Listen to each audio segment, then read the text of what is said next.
आजच्या भागामध्ये एक जबरदस्त ट्विस्ट पाहायला मिळणार आहे. स्वानंदीच्या बाबांचं स्वप्न खरंच पूर्ण होणार का? आणि समर काय मोठं सरप्राईज देणार आहे? चला जाणून घेऊया.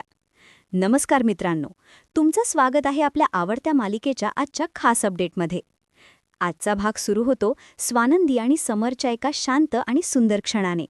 दोघेही देवासमोर नम्रपणे प्रार्थना करत असतात. पूजा झाल्यानंतर समर थोडा गोंधळलेला स्वानंदीला विचारतो की तुम्ही सतत माझ्याकडे असं का बघत आहात? त्यावर स्वानंदी थोडी लाजते आणि विषय टाळण्याचा प्रयत्न करते.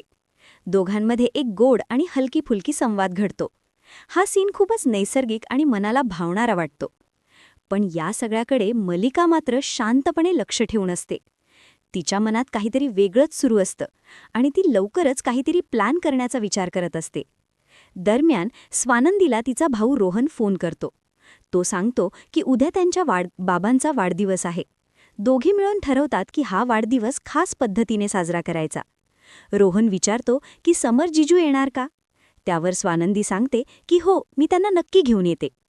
दुसऱ्या बाजूला ऑफिसमध्ये आनंदचं जोरदार स्वागत होतं. सगळेजण त्याचं स्वागत करत असतात आणि ऑफिसमध्ये पुन्हा उत्साहाचं वातावरण तयार होतं. समर आणि आनंद पुन्हा एकत्र काम सुरू करतात. यानंतर सुरू होतो सगळ्यात महत्त्वाचा भाग, म्हणजे बाबांसाठी गिफ्ट काय द्यायचं. स्वानंदी, समर, रोहन आणि अधिरा सगळे मिळून विचार करत असतात.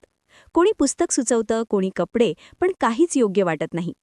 तेवढ्यात एक महत्त्वाची गोष्ट समोर येते की स्वानंदीच्या बाबांना प्रसिद्ध गायक महेश काळे यांची गाणी खूप आवडतात.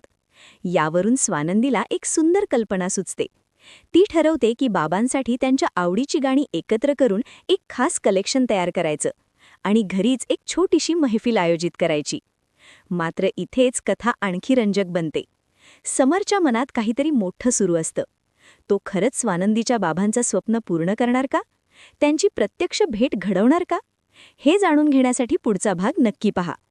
जर तुम्हाला अशीच मराठी मालिकांची अपडेट्स आवडत असतील तर व्हिडिओला लाईक करा, चॅनलला सबस्क्राईब करा आणि बेल आयकन दाबा. आणि कमेंट करून नक्की सांगा तुम्हाला समरचा प्लॅन कसा वाटतो. धन्यवाद.